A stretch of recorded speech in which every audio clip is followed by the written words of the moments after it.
Et si les Oscars étaient une immense arnaque? On nous a toujours vendu ça comme une cérémonie qui récompense objectivement les meilleurs films de l'année, mais derrière les beaux discours et les robes scintillantes se cache l'une des parts les plus tordues de l'industrie du cinéma. Des scandales cachés et des affaires dignes d'un roman policier, c'est ce qu'on vous raconte aujourd'hui.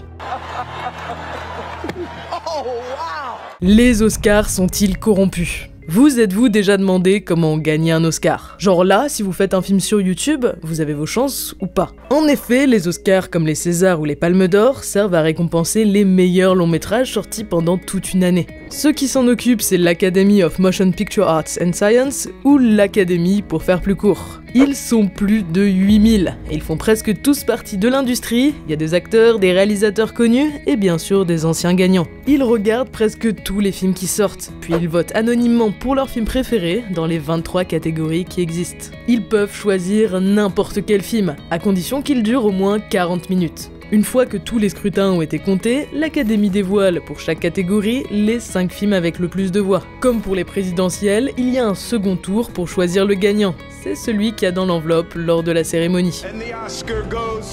Voilà, ça c'est ce qu'on lit sur Wikipédia. Maintenant on va voir comment sont vraiment sélectionnés les films. Officiellement, les membres du jury qui votent sont censés rester anonymes pour s'assurer que tout reste objectif. Sauf que, en réalité, les électeurs ils restent pas secrets très longtemps et on finit vite par savoir qui c'est. Les listes sont même trouvables sur internet. Du coup, les studios, ils sont pas bêtes. Quand ils veulent gagner un Oscar, ils savent chez qui faire de la pub. C'est ce qu'on appelle des campagnes pour votre considération. Tout est dans le nom, c'est du marketing fait spécialement pour les membres du jury, pour qu'ils s'intéressent à telle ou telle production. Déjà, les studios envoient directement leurs films chez eux, avec parfois un petit cadeau, rien de gros, hein, une montre ou un iPad. Les membres du jury sont également invités à des soirées spéciales très sélectes où ils peuvent carrément rencontrer les stars des films. Quoi, de la corruption? Je ne vois pas du tout de quoi vous parlez. C'est très courant à Los Angeles, puisqu'une grande partie de l'industrie du cinéma et donc du jury vit là-bas. Les campagnes de pub sont immenses et particulièrement agressives. En 2012, les agents de Sharon Stone ont carrément envoyé aux 87 électeurs du Golden Globes des montres en or. Sans surprise, elle a été nominée cette année-là. À Hollywood, les campagnes pour votre considération, c'est même plus un secret. Les acteurs qui reçoivent des prix font même des blagues là-dessus dans leurs discours.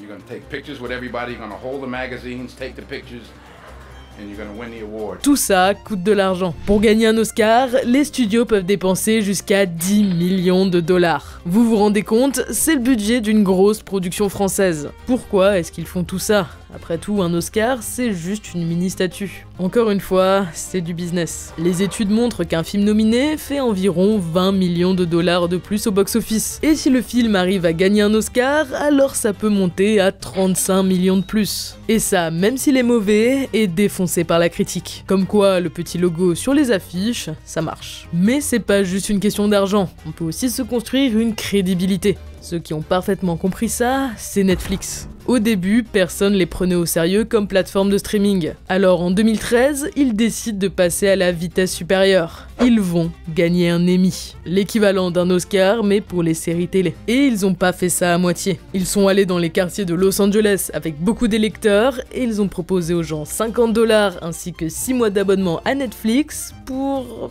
mettre des pancartes de pub directement dans leur jardin. Rapidement, les membres du jury ne pouvaient même plus mettre le nez dehors sans voir de la pub pour House of Cards. Netflix a aussi organisé des campagnes de food truck gratuits dans tout Los Angeles pour les électeurs des Emmy. Ils ont vraiment dépensé sans compter. Et ça a marché. Cette année-là, Netflix n'a pas gagné un Emmy, il en a gagné 3, avec 14 nominations, dont 9 pour House of Cards. Bref, ce qui fait gagner des Oscars, c'est l'argent. Et ça marche. À force de répéter en boucle que telle ou telle chose est un chef-d'œuvre, on finit tous par y croire.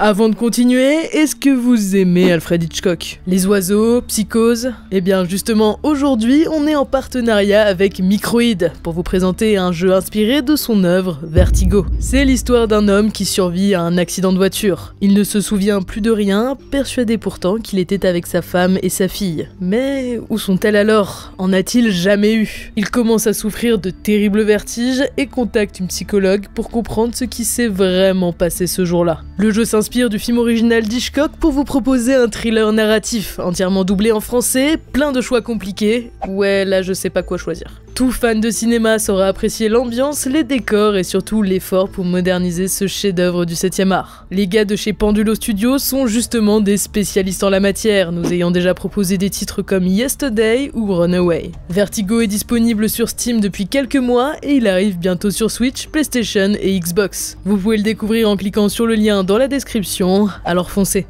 Les Oscars et la censure politique. En 1973, l'Académie décerne l'Oscar du meilleur acteur à Marlon Brando. Et il le mérite, c'est lui qui joue Don Corleone dans Le Parrain, un des rôles les plus légendaires du cinéma tout entier. Cependant, lorsqu'on l'appelle sur scène, ce n'est pas lui qui monte, mais une jeune femme apache. La femme, qui s'appelle Sacheen Littlefeather, prend la parole et explique qu'elle vient de la part de Brando pour refuser l'Oscar. C'est une façon de protester contre la manière dont sont traitées et représentées les populations apaches au cinéma. C'est vrai qu'à force d'être les méchants dans les films de cow-boys, les apaches et les populations autochtones des États-Unis ont eu la vie dure. À l'époque, c'était encore un sujet très controversé. Littlefeather se fera même huer en plein milieu de son discours. Cette histoire, elle va mettre un terme à la carrière de Littlefeather et fortement freiner celle de Brando. En plus de censurer son passage, l'Académie va tout faire pour éviter qu'on parle de politique pendant les futures cérémonies, même quand ça devenait complètement absurde. Par exemple, en 1975, Peter Davies gagne l'Oscar du meilleur documentaire pour son film Le cœur et l'esprit qui parle de la guerre du Vietnam. Pendant son discours, il rend hommage aux victimes du conflit et remercie les activistes anti-guerre aux États-Unis.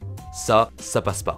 Un peu plus tard dans la soirée, l'organisation des Oscars publie un message s'excusant de cette prise de position, déplacée selon elle. Alors que pourtant, c'est le sujet du film, il est politique, c'est même eux qui l'ont récompensé, ils devraient le savoir. Et des histoires comme celle de Brando ou Davis, il y en a plein. Une des pires, c'est celle de Richard Gere, un acteur incroyable que vous avez peut-être vu dans Hachi ou Pretty Woman. En 1993, il présente la 65e cérémonie des Oscars. Dans son discours, il condamne publiquement les actions du gouvernement chinois contre les Tibétains et dit que la Chine doit retirer ses troupes du Tibet. Et juste pour cette phrase, il sera carrément exclu des Oscars pendant 20 ans. Aujourd'hui, la situation s'est améliorée, l'Académie s'est progressivement relâchée et avec le temps, c'est devenu plus acceptable de parler de sujets sensibles ou actuels aux Oscars. En 2019, sur scène, Spike Lee a carrément appelé à ne pas voter pour Trump, et c'est passé sans problème. Les Oscars sont vieux jeux. Je sais que ça va pas plaire à certains, mais ça aurait été difficile de ne pas en parler vu toutes les polémiques sur le sujet. L'équivalent des Oscars en France, c'est les Césars. Vous savez, ce truc tout compressé. Et à première vue, c'est un peu mieux. Ça ne récompense que les productions françaises, pas de campagne de pub agressive, des votes anonymes et encadrés par des huissiers. Sauf que ça pose d'autres problèmes. On reproche souvent à l'Académie des Césars d'être élitiste et fermée. À Hollywood, on récompense les blockbusters. En France, c'est surtout les petits films indépendants. Les films les plus rentables, eux, sont très souvent boudés par le jury. Par exemple, il n'y a pas de César de la meilleure comédie, alors que pourtant c'est de loin le genre le plus populaire chez nous. En 2008, Bienvenue chez les Ch'tis fait plus de 20 millions d'entrées, mais il ne récolte qu'une seule petite nomination. Injuste quand on sait que dans les sondages, 57% du public aurait voulu qu'il gagne le César du meilleur film. Après, si c'est toujours un peu les mêmes films qui reviennent, c'est aussi parce que c'est toujours un peu les mêmes qui les choisissent. En 2020, plusieurs dizaines de professionnels du cinéma signent une tribune qui dénonce le fait que le comité qui gère l'Académie des Césars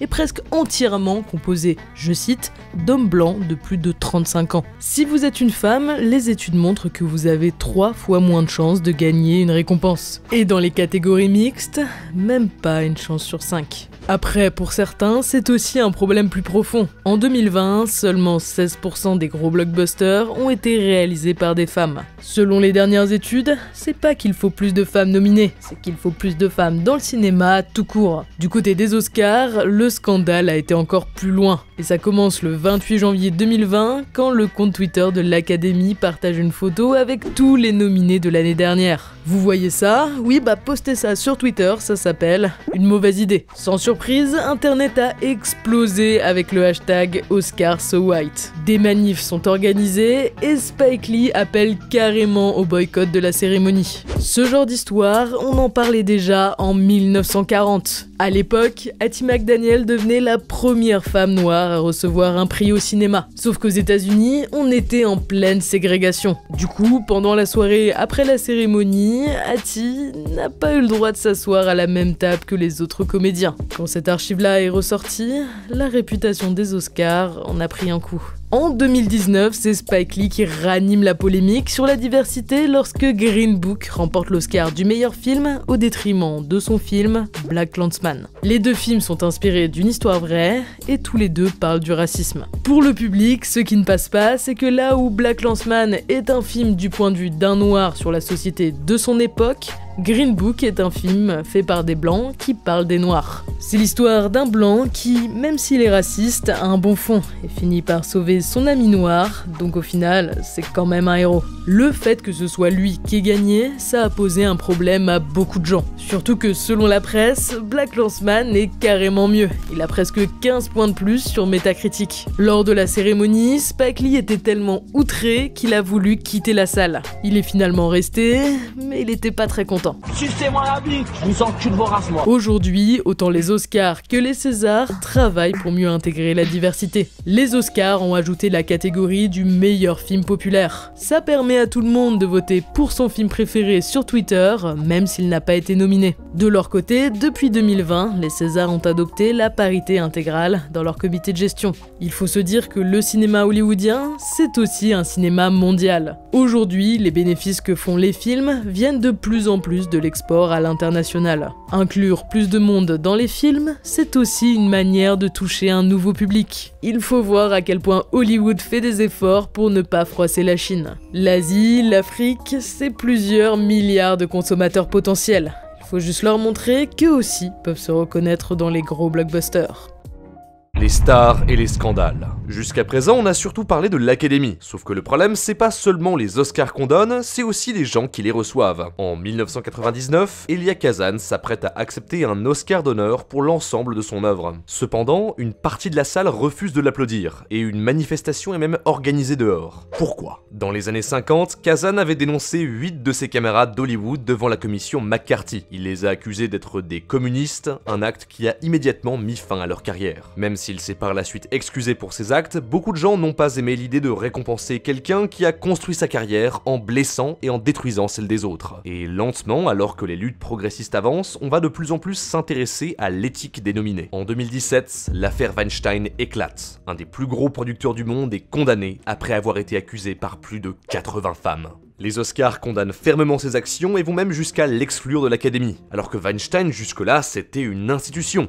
Il avait gagné 81 Oscars. C'est l'explosion du mouvement MeToo, et ce que ça montre c'est que même si tout le monde savait ce que Weinstein faisait, personne n'osait rien faire. Déjà en 2007 on avait commencé à mettre ses affaires à jour, mais tout le monde avait trop peur pour en parler. Il avait carrément une liste rouge des femmes qui étaient susceptibles de le dénoncer. Parler mal de lui, c'était se faire exclure du monde du cinéma. Et évidemment, si on parle de MeToo, on peut pas l'éviter, il faut qu'on parle de Polanski. C'est un réalisateur très connu, il a marqué l'histoire d'Hollywood avec des films comme Chinatown, Le Pianiste ou Rosemary's Baby. C'est des films que vous pouviez voir en cours de français, au collège, il y a encore quelques années. Au cours de sa carrière, il a reçu 28 récompenses pour plus d'une dizaine de nominations. En 2003, il reçoit même l'Oscar du meilleur réalisateur pour Le Pianiste. Cependant, pendant la cérémonie, Polanski n'est pas dans la salle, et c'est Harrison Ford, l'un de ses amis, qui doit le prendre à sa place. Mais pourquoi est-ce qu'il n'est pas là? Eh bien, c'est parce que depuis 1978, il est recherché par les autorités américaines pour avoir abusé d'une mineure. Le meilleur réalisateur de 2003 est un fugitif.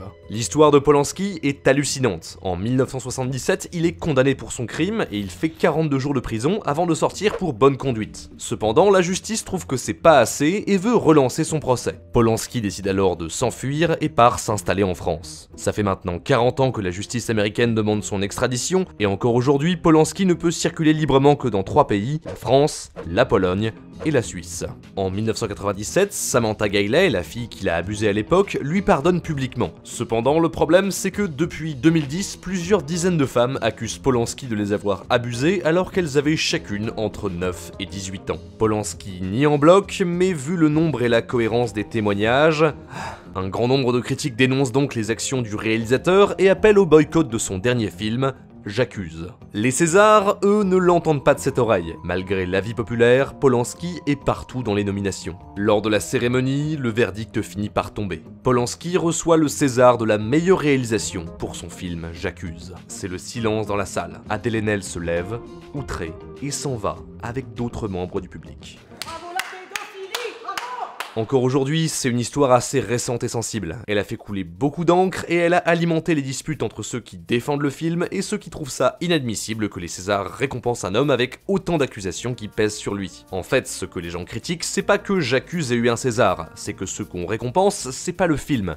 c'est Roman Polanski directement. Si J'accuse avait juste eu le César du meilleur film pour féliciter le travail de tous ceux qui ont bossé dessus, pourquoi pas. Mais là, l'Académie a fait le choix de récompenser spécifiquement Polanski pour sa réalisation. Celui qui a reçu un prix, c'est l'homme et pas le film, et pour beaucoup de gens, c'est ça qui passe pas. Les bons côtés des Oscars. Bon, on a surtout parlé de la face sombre des cérémonies, mais les Oscars ont aussi des histoires un peu plus légères. On se rappelle de ce moment mignon, gênant en 2017, lorsque les présentateurs ont donné un Oscar à La La Land au lieu de Moonlight. There's a mistake. Moonlight, you guys won Best Picture. Oh, c'est gênant. Il y a également ce passage incroyable en 1974, lorsqu'un gars est passé tout nu sur scène en plein milieu de la cérémonie. Mais si encore aujourd'hui on voit des gros scandales éclater, c'est en partie parce que, depuis sa création, le fonctionnement des Oscars n'a pas beaucoup changé. Certaines personnalités véreuses peuvent toujours nommer des films ou recevoir des récompenses sans problème, et il n'existe pas de vrai contrôle sur les campagnes de pub agressives. Après, on peut quand même garder espoir. Les Oscars comme les Césars ont quand même montré qu'ils étaient à l'écoute du public. Après l'affaire Polanski, le comité de gestion des Césars a carrément démissionné entièrement pour permettre un renouvellement complet. Une chose est sûre, en ce moment, le cinéma change. Il se mondialise, de nouvelles plateformes apparaissent, de nouveaux thèmes émergent et prennent de l'importance. Plein de choses avancent, et dans tout ça, la question c'est: est-ce que les Oscars vont réussir à avancer avec elle? Encore merci à Microïd d'avoir sponsorisé cette vidéo, allez télécharger Vertigo, le lien est dans la description, abonnez-vous, c'était Théromique qui vous parlait, à la prochaine.